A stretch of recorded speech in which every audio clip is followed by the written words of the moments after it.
지난주일부터 우리는 초대교회의 첫 시작에 대한 말씀을 함께 나누고 있습니다.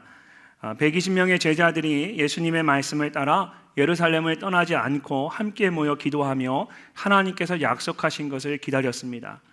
드디어 오순절날이 되었을 때에 제자들이 모인 곳에 위로부터 급하고 강한 바람과 또 불의 혀와 같은 성령이 임하게 되었습니다. 또 성령이 충만한 가운데 제자들이 서로 다른 언어들로 하나님이 행하신 큰 일에 대해서 증거하기 시작했습니다. 그리고 예루살렘에 모여있던 모든 사람들이 그것을 듣고 놀라며 이렇게 말했습니다. 12절과 13절 말씀을 보십시오. 다 놀라며 당황하여 서로 이르되 이 어찌 된 일이냐 하며 또 어떤 이들은 조롱하여 이르되 그들이 세술에 취하였다 하더라. 예수님의 제자들 중에 대부분은 갈릴리에서 온 사람들인 것을 그들이 알았는데 그 사람들이 서로 다른 여러 언어들로 말하는 것이 너무나 놀랍고 충격적이었던 것입니다. 성령의 인도하심 따라 말하고 있다는 걸 알지 못했던 그런 세상의 사람들은, 또 하나님을 알지 못하는 사람들은 이것을 도저히 이해할 수가 없었던 것입니다. 심지어 어떤 사람들은 예수님의 제자들이 술에 취했다라고 조롱하기까지도 했습니다. 자, 오늘 본문 말씀은 바로 그런 사람들을 향한 베드로의 첫 설교입니다. 베드로가 초대교회를 대표해서 유대인들과 그곳에 있던 모든 사람들에게 담대히 외쳤습니다. 15절 말씀을 보십시오. 때가 제3시니 너희 생각과 같이 이 사람들이 취한 것이 아니라, 이 제3시라는 말은 그 당시의 시간으로 오전 9시를 말합니다. 유대인들에게 이 시간은 하루의 첫 기도를 올려드리는 경건한 시간이었습니다.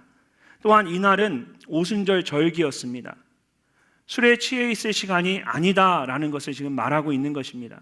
그러면서 오히려 이것은 선지자 요엘을 통해서 말씀하신 하나님의 그 예언의 말씀이 이루어진 것이다 라고 말하고 있습니다.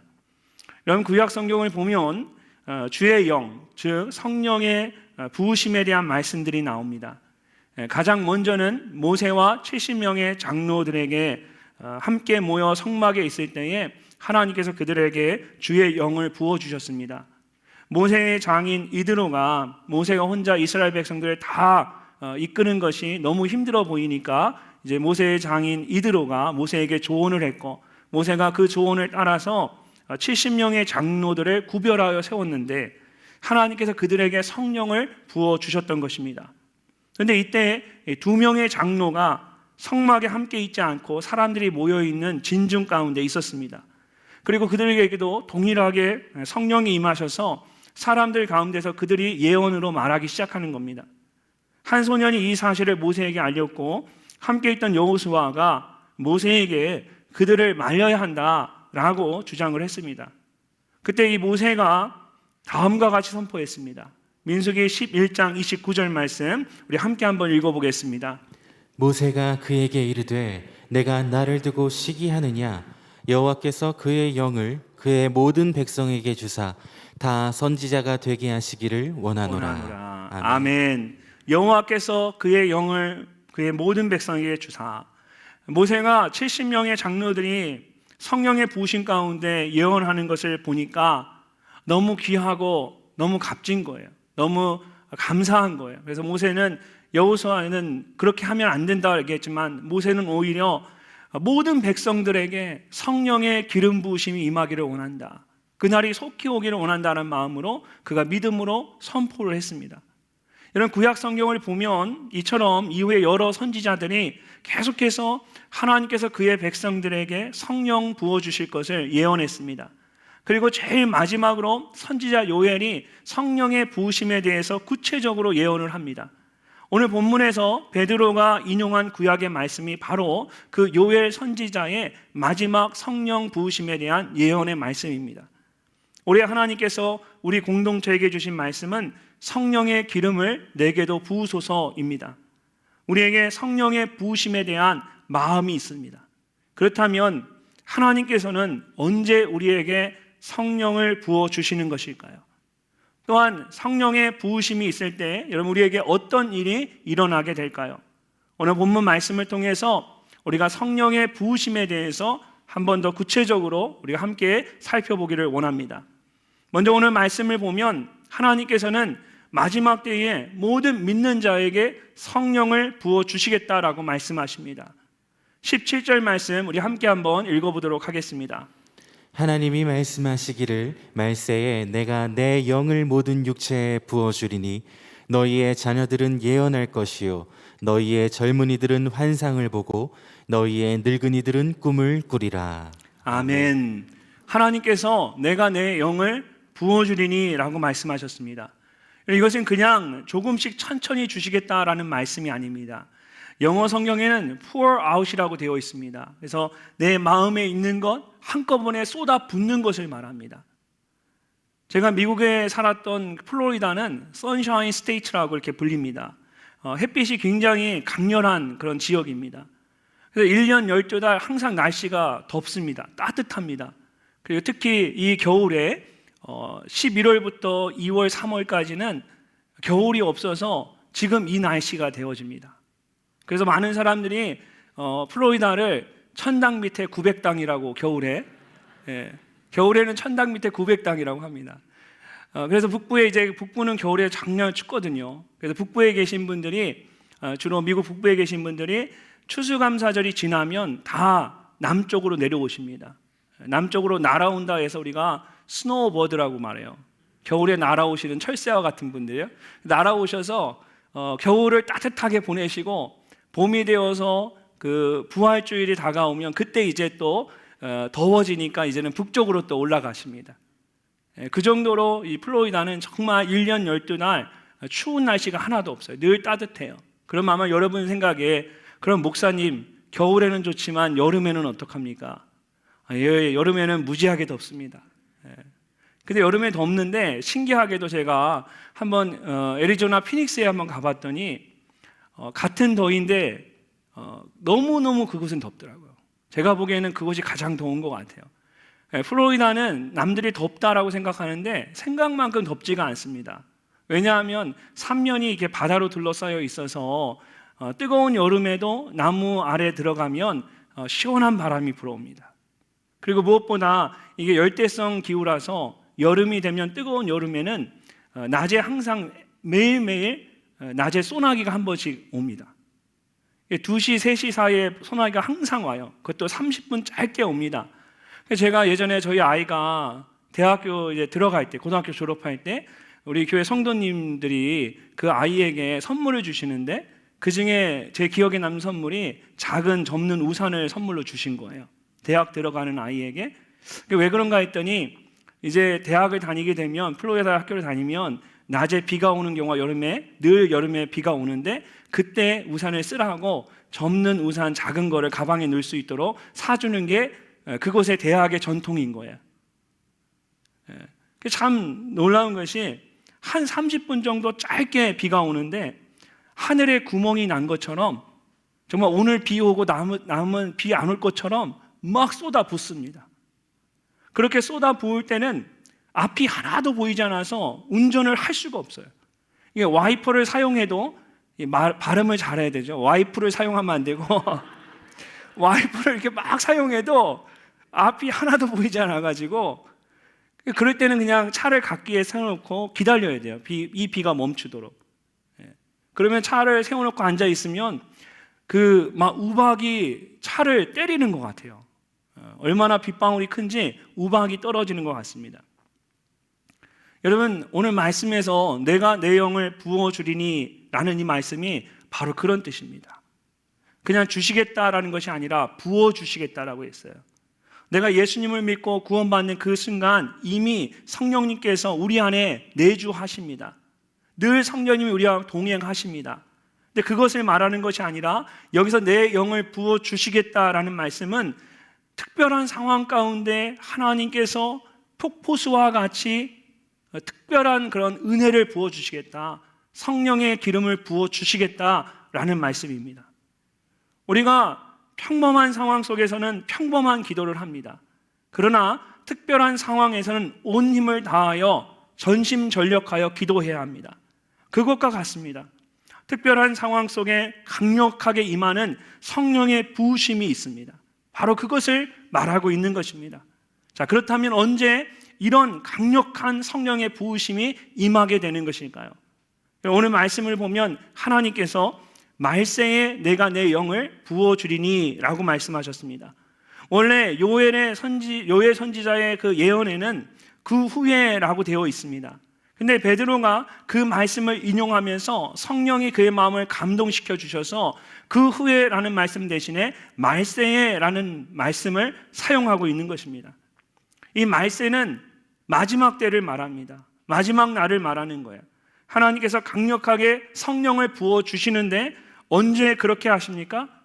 바로 마지막 때에 그렇게 하시겠다라는 겁니다. 그렇다면 여러분, 마지막 때가 언제입니까? 예수님께서는 그 때와 기한을 알 수 없다, 아버지께서만 아신다라고 말씀하셨는데, 자, 우리가 어떻게 그것을 알 수 있는 것일까요? 성경의 말씀을 통해 우리가 알 수가 있습니다. 복음서를 보면 하나님 나라에 대한 말씀이 많이 나오는데, 그 중에 마태복음 13장에 보면 그물의 비유에 대한 말씀이 나옵니다. 근데 그 말씀을 보면 우리가 말세의 마지막 때가 언제인지 그 때와 기한을 정확하게 알 수는 없지만 그 말씀을 통해서 마지막 때에 일어날 일에 대해서 우리가 알 수가 있습니다. 자, 함께 한번 읽어보겠습니다. 마태복음 13장 47절에서 50절까지 같이 읽겠습니다. 또 천국은 마치 바다에 치고 각종 물고기를 모는 그물과 같으니 그물에 가득함에 물가로 끌어내고 앉아서 좋은 것은 그릇에 담고 못된 것은 내버리느니라. 세상 끝에도 이러하리라. 전사들이 와서 의인 중에서 악인을 갈라내어 풀무불에 던져 넣으리니 거기서 울며 이를 갈리라. 아멘. 세상 끝에도 이러하리라 라고 말씀하셨어요. 이 비유의 말씀은, 이 말씀은 하나님의 나라에 대한 말씀이지만 무엇보다 마지막 때에 대한 말씀을 하고 있는 거예요. 근데 예수님께서 마지막 때에 하나님의 나라가 임하게 되는데 그것이 마치 그물을 끌어당기는 것과 같다, 바다에 친 그물을 끌어당기는 것과 같다라고 말씀하셨습니다. 여러분, 이 그물은 바다 한가운데 깊은 바다에다 사용하는 그런 그물이 아닙니다.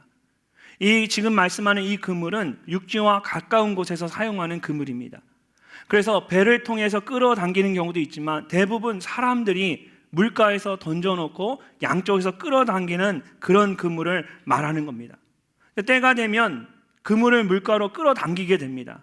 육지에 가까이 다가올수록 어떤 일이 생기냐면 그 그물 속에 담겨져 있는 물고기들의 모습이 점점 드러나기 시작하는 겁니다. 이 그물이 물속에 담겨져 있을 때에는 그 그물 속에 물고기들이 들어있는 건 알지만 이 물고기들이 어떤 물고기인지는 잘 모르는 거예요. 근데 이 그물을 육지로 끌어당기면서 점점 육지에 가까울수록 그물이 밖으로 드러나면 그 그물 속에 담겨있는 물고기들이 하나씩 하나씩 드러나기 시작합니다. 그 속에서 좋은 물고기와 나쁜 물고기가 뚜렷하게 구별되어 보이기 시작한다라는 것입니다. 근데 마지막 때가 이와 같다라고 말씀하시는 거예요. 마지막 때가 다가올수록 믿는 것과 믿지 않는 것이 뚜렷하게 구별되게 됩니다. 이전에는 적당히 믿어도 아무런 문제가 되지 않았는데 이제는 적당히 믿는 것이 점점 더 어려워집니다. 아니, 이제는 불가능한 일이 되어버릴 것입니다. 그물을 물가로 끌어내면 좋은 것과 나쁜 것이 드러나는 것처럼 각자의 믿음이 이전에는 그냥 남편과 함께 따라서, 아내 따라서, 아이들 위해서 그냥 적당히 교회 다니고 예배에 참석하고 그렇게 믿는 것처럼 나를 포장할 수 있었는데 이제 마지막 때가 되면 그 믿음이 다 드러나게 되어 있다는 거예요. 좋은 물고기와 나쁜 물고기가 구별되어 드러나듯이 믿음 있는 자와 믿음 없는 자가 구별되어 드러나는 때가 있는데 그때가 다가온다면 그때가 마지막 때라 말씀하시는 거예요. 여러분, 한번 여러분의 주변의 영적 상황, 여러분 자신의 영적 상황을 한번 둘러보십시오. 한번 생각해 보세요. 코로나로 인해 각자의 믿음이 그대로 우리가 드러나고 있습니다. 정말 믿음 있는 사람은 오히려 이 시간을 통해서 하나님과 깊은 만남을 통해 믿음이 더 깊어지고 성숙해지는 것을 보게 됩니다. 반면에 그냥 믿음 없이 교회에 다녔던 사람, 아내를 위해서, 남편을 위해서 그냥 교회를 다니던 사람들, 아마 지금 이들 가운데, 우리 가운데도 분명히 어쩔 수 없이 서로를 기쁘게 하기 위해서, 가정의 평화를 위해서 이 자리에 오신 분들이 계실 거예요. 온라인에 예배하는 우리 성도님들 가운데 어쩔 수 없이 함께 앉아서 예배하는 분들이 있을 거예요. 지금까지는 그게 어떻게 되어졌을지 모르겠지만 이제 마지막 때가 임박해 있습니다. 이제는 그런 식으로 신앙생활을 절대 할 수가 없다라는 것입니다. 마가복음 4장을 보면 예수님께서 등경 위에 등불에 대해서 말씀하시면서 결국에는 감추인 것이 다 드러나게 될 것이다 라고 하셨습니다. 그러면서 하시는 말씀이 있는 자는 받을 것이요 없는 자는 그 있는 것까지도 빼앗기리라고 말씀하셨습니다. 사실 이 말씀은 제가 성경을 이렇게 읽으면서 처음에 믿음 없을 때, 잘 믿음이 성숙하지 않을 때 이거 정말 불공평한 말이다 라고 생각했던 말씀이에요. 있는 사람에게 빼앗아서 없는 사람 줘야지, 있는 사람에겐 더 주고 없는 사람 건 빼앗아 가는 게 이게 공평하신 하나님의 말씀입니까? 근데 신앙생활 하면서 영적인 원리들을 깨달아 가면서 너 마지막 때를 살고 있다라는 생각하니까 하나님의 이 말씀이 영적 진리라는 것을 깨닫게 됩니다. 여러분 죄송합니다. 그냥 신앙생활하고 오시는 분들 정말 죄송합니다. 그러나 여러분 그렇게 신앙생활 하시면 결국 그것마저도 하나님이 빼앗아 가십니다. 지금은 대충 누구에게 묻혀서 신앙생활 할 수 있는 그런 때가 결코 아닙니다. 우리가 마지막 때를 살고 있다는 것을 분명하게 알아야만 합니다. 예수님께서 너희가 잠시도 나와 함께 깨어 기도할 수 없겠느냐라고 말씀하신 것처럼 여러분 지금은 영적으로 깨어 기도하며 정신을 바짝 차리고 영적 싸움을 싸워나가야 하는 마지막 영적 전쟁 가운데 우리가 놓여져 있습니다. 감사한 것은 여러분 주님 안에 있으면 항상 이게 위기가 기회가 된다라는 거예요. 참 놀라운 것이 우리 하나님은 역전의 하나님이십니다. 보면 정말 힘들 것 같은데 이해가 되지 않는데 늘 평안한 분들이 있어요. 고난 가운데 하나님이 주시는 특별한 은혜가 있기 때문입니다. 오늘 말씀을 보면 하나님께서 모든 사람에게 성령을 부어주시는데 언제 부어주신답니까? 마지막 때에 부어주시겠다. 그것도 한두 사람이 아니라 모든 사람에게, 믿는 모든 자들에게 성령을 부어주시겠다라고 말씀하셨습니다. 비록 우리가 마지막 때를 살고 있지만 여러분 영적으로 깨어 기도하면 오히려 지금이 그 어느 때보다 강력한 성령의 기름 부으심을 경험할 수 있는 은혜의 때라는 것입니다. 지금까지 대충 신앙생활 하셨고 지금까지 그냥 묻혀 신앙생활 하셨다면 여러분 지금이 바로 그 찬스입니다. 온전히 신앙생활 할 수 있는 영적인 기회를 하나님이 여러분에게 허락하신 것입니다. 모세의 시대에는 70명의 장로에게만 성령의 부으심이 있었고 오늘 말씀에는 120명의 제자들에게 성령의 부으심이 있었습니다. 그러나 마지막 때에는 믿음 지키기 너무 힘든 이 마지막 때에는 영적인 싸움과 도전이 있는 이 마지막 때에는 하나님께서 주의 이름을 부르는 모든 자들에게 성령의 부으심을 허락하시겠다라는 것입니다. 그렇기 때문에 지금은 마지막 때이면서 동시에 성령의 시대입니다. 하나님께서 올해 우리 공동체에게 주신 말씀이 무엇이라고요? 우리 다시 한번 같이 한번 해보겠습니다. 크게 시작. 성령의 기름을 내게도 부으소서. 아멘. 이런 정말 하나님께서 우리 공동체를 말씀으로 인도하신다라는 것을 알 수가 있습니다. 말씀이 정말 살아있다는 걸 우리가 이것을 통해 알 수가 있어요. 우리 공동체에게 올해 마지막 시대를 살아가는 우리 공동체에게 코로나라는 어려운 가운데 있는 이 우리 공동체에게 하나님이 우리에게 꼭 필요한 말씀을 주셨어요. 지금 말씀하시는 거예요. 지금은 두렵고 떨 때가 아니라 지금은 절망하고 낙심할 때가 아니라 지금은 어느 때라고? 성령의 기름 부으심을 구해야 할 때라고 말씀하시는 거예요. 마지막 때를 살아가는 우리가 더 간절히 성령의 부으심을 위해 기도해야 합니다. 나의 믿음을 위해서, 내 자녀와 내 가족의 믿음을 위해서, 교회 공동체의 믿음을 위해서, 나라와 민족과 열방을 위해서 정말 이 마지막 때에 우리가 함께 기도하며 성령의 부으심을 간구해야 할 일들이 너무나도 많습니다. 사랑하는 성도 여러분, 기도의 자리로 나오십시오. 수요일 저녁과 금요일 저녁에 우리 성도님들 함께 모여서 또 매일 새벽마다 주의 이름을 부르며 간절히 기도하고 있습니다. 근데 지금까지는 하나님이 그 기도를 통해서 우리 늘사랑 공동체를 여기까지 인도하신지 모르겠지만, 여러분 이제 우리가 계속해서 살아가야 할 앞으로의 삶의 자리는, 우리의 시대는 마지막 때입니다. 지금까지 해왔던 기도의 그 양으로 우리가 이 믿음의 영적 싸움을 싸워나가기에는 너무나 부족한 거예요. 특별한 상황 속에서 우리가 특별한 기도를 해야 되듯이, 이런 마지막 때에는 우리가 하나님 앞에 간절히 성령의 부으심을 위해 기도해야 합니다. 그럴 때 하나님께서 우리에게 마지막 때에 약속하신 이전에 누구도 경험해보지 못했던 그 놀라운 성령의 부으심을 우리에게 부어주실 줄로 믿습니다. 그렇다면 그렇게 성령의 부으심이 있을 때 우리에게 어떤 놀라운 일들이 일어날까요? 성령의 충만한 성령의 임재가 있을 때 여러분 우리 가운데 어떤 모습들이 나타나게 될까요? 오늘 말씀을 보면 자녀들은 예언을 하고 젊은이들은 환상을 보고 노인들은 꿈을 꿀 것이라고 말합니다. 이 말씀의 중요한 것은 예언을 하고 환상을 보고 꿈을 꾸는 것입니다.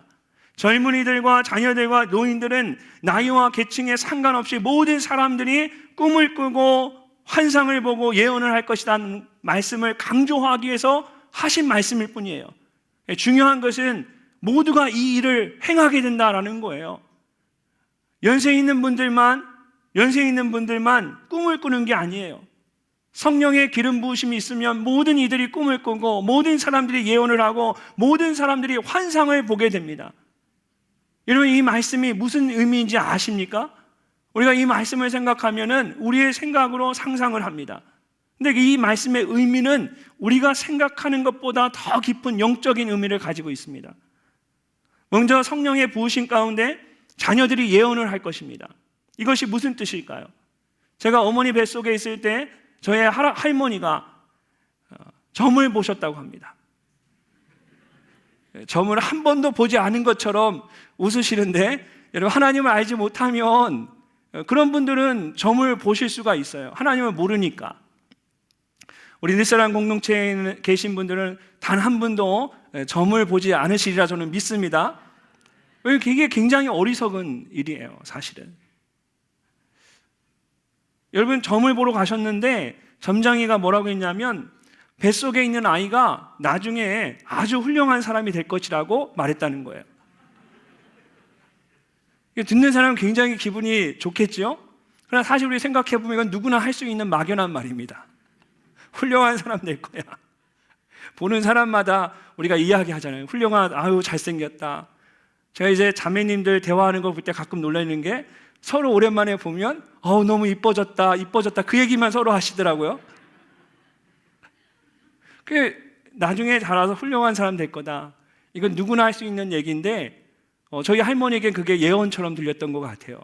근데 사실 어쨌든 결과적으로 그렇게 된 것 같지만 사실 정말 근거가 하나도 없는 이유 없는 그냥 근거 없는 막연한 말입니다. 근데 성경에서 여러분 예언을 한다라는 것은 그렇게 그냥 막연한 말 하는 것을 말하는 게 아닙니다. 이것은 하나님께서 하실 일을 말하는 것입니다. 자신의 생각을 말하는 것이 아니라 하나님의 뜻을 선포하는 것입니다. 그래서 구약의 예언자들은 끊임없이 하나님 앞에 나아가 기도했고 하나님의 말씀에 귀를 기울였습니다. 그러므로 오늘 말씀에서 자녀들이 예언을 할 것이다 라는 말씀은 너희 자녀들이 하나님의 뜻을 알고 그것을 선포할 것이다 라는 뜻입니다. 이런 마지막 때에 하나님께서 우리 모두에게 성령을 부어주실 때에 우리가 하나님의 뜻을 더욱 분명하게 알게 되고 그것을 담대히 선포하게 하게 되는 줄로 믿습니다. 이렇게 하나님의 뜻을 아는 것이 얼마나 큰 은혜인지 모릅니다. 로마서 12장 2절에서 바울이 이렇게 말합니다. 우리 함께 한번 읽어보겠습니다. 너희는 이 세대를 본받지 말고 오직 마음을 새롭게 함으로 변화를 받아 하나님의 선하시고 기뻐하시고 온전하신 뜻이 무엇인지 분별하도록 하라. 아멘. 여러분, 하나님의 뜻은 선한 것이고 하나님이 기뻐하시는 것이고 온전한 것인 줄로 믿습니다. 그래서 신앙생활에 있어서 가장 중요한 것은 하나님의 뜻을 아는 것입니다.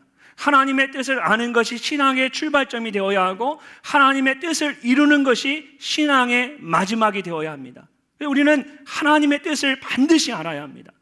마태복음 6장 33절을 보면 예수님께서 먹을 것과 입을 것과 마실 것을 구하지 말라고 말씀하셨어요. 그것은 하나님을 알지 못하는 이방인들이나 하나님 알지 못하는 사람들이나 구하는 것이다 라고 말씀하시면서 제자들에게 너희는 먼저 그의 나라와 그의 의를 구하라. 그리하면 이 모든 것을 너희에게 더하시리라고 말씀하셨습니다. 너희는 먼저 그의 나라와 그의 의를 구하라고 할 때 그의 의는 하나님의 뜻입니다. 우리가 하나님의 뜻을 구하면 먹을 것과 입을 것과 마실 것을 구하는 것이 아니라 우리가 하나님의 뜻을 구하면 하나님께서 나머지는 다 책임져 주시겠다라는 거예요. 너희의 먹을 것과 입을 것과 마실 것을 구하지 않아도 너희가 하나님의 나라와 그 뜻을 위해 살아가면 내가 먹을 것과 입을 것과 마실 것을 책임져 주시겠다라는 거예요.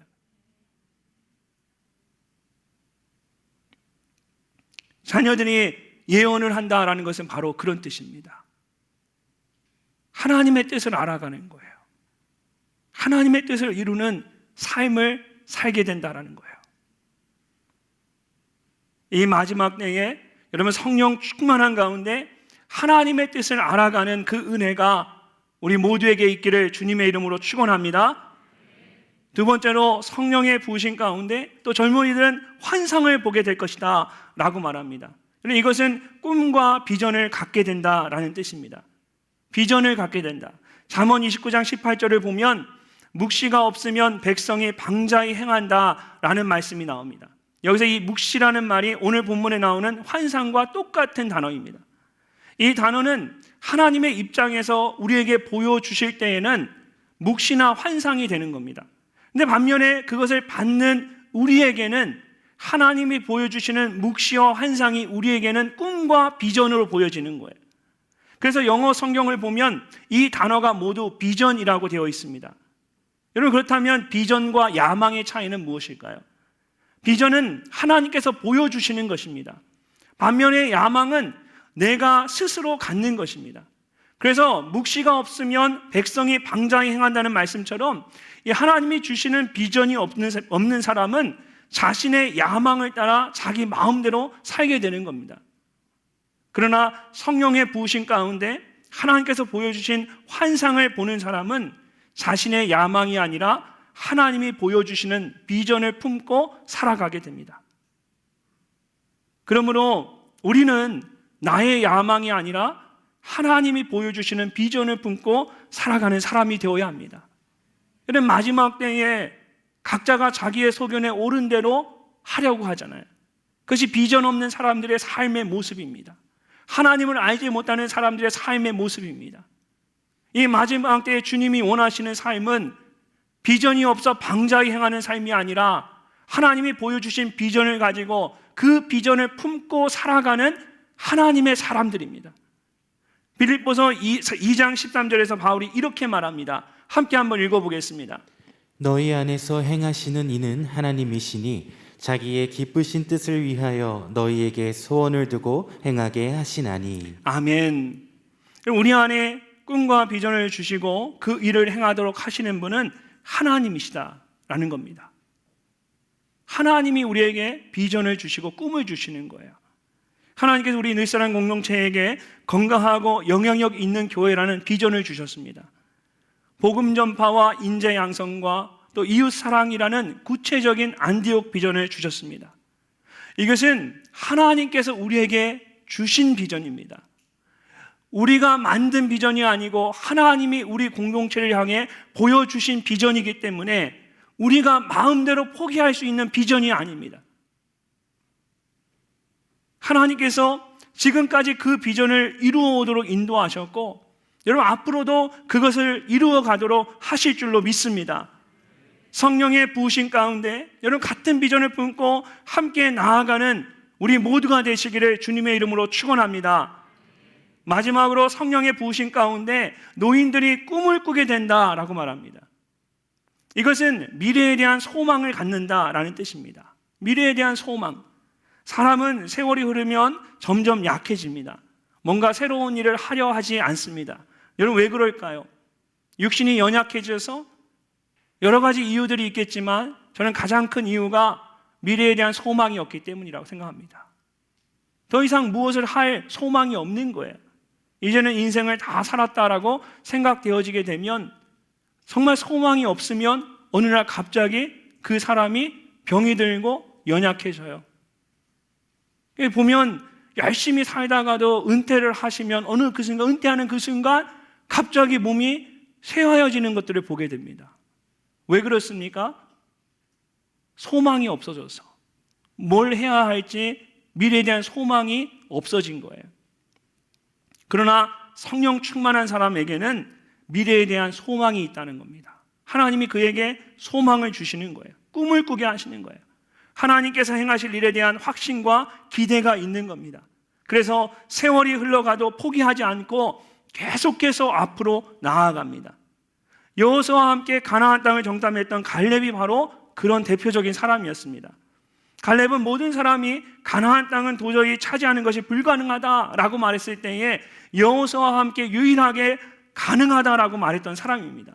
근데 여호수아서 14장을 보면 45년의 세월이 흘러서 40세의 갈렙은 힘과 혈기가 있어서 그렇게 말할 수 있었을 것 같은데 45년이 흐르고 85세의 노인이 되었던 갈렙이 그가 동일한 말을 하는 걸 보게 됩니다.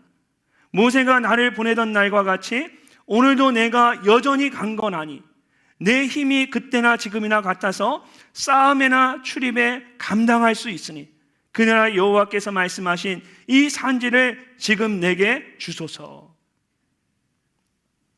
여러분 갈렙이 말했던 이 산지는 헤브론 산지를 말하는 것입니다. 그것은 가나안 땅에서 가장 높은 산지였고 아낙 사람들 가운데 가장 큰 사람들이 지키고 있던 곳이었습니다. 그래서 이스라엘의 모든 백성들이 특별히 젊은이들까지도 그 땅을 두려워하고 있었습니다. 근데 갈렙은 두려워하지 않았습니다.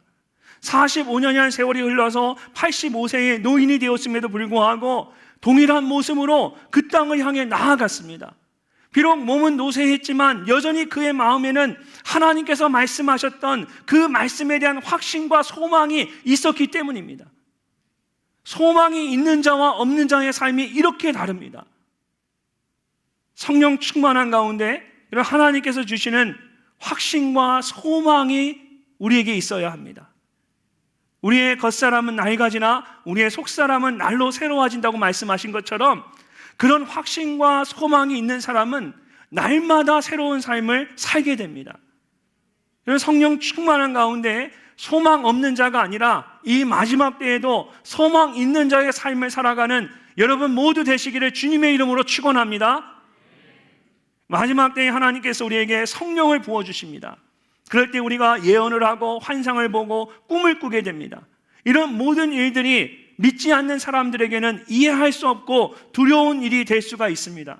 그러나 여러분 믿는 자들에게는 이것이 놀라운 하나님의 역사하심이고 놀라운 구원의 사건이 됩니다. 자, 19절과 20절 말씀을 함께 읽어보겠습니다.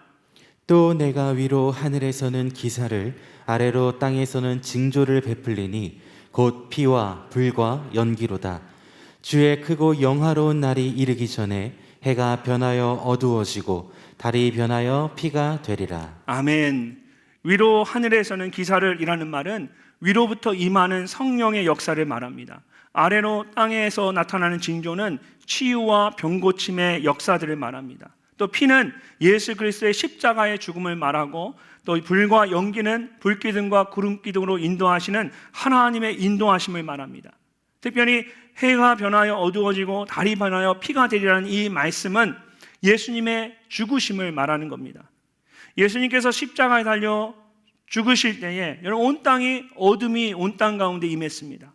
그리고 요엘 선지자의 예언이 예수님의 십자가의 죽으심과 부활하심을 통해서 모두 이루어졌다라는 것입니다. 그런데 이런 모든 일들이 그냥 보기에는 두려운 일이고 마지막 내에 나타나는 환난과 어둠의 일들인 것처럼 보이지만 사실은 놀라운 하나님의 은혜입니다. 예언을 성취해가는 과정이고 하나님의 나라가 임하는 모습들이에요. 믿지 않는 자들에겐 피와 불과 연기와 어둠이 두려운 것이지만 믿는 자에게는 이것이 하나님이 행하시는 구원의 사건이 됩니다. 그래서 21절에 보면 이 모든 일들의 결론에 대해 이렇게 말합니다. 누구든지 주의 이름을 부르는 자는 구원을 받으리라.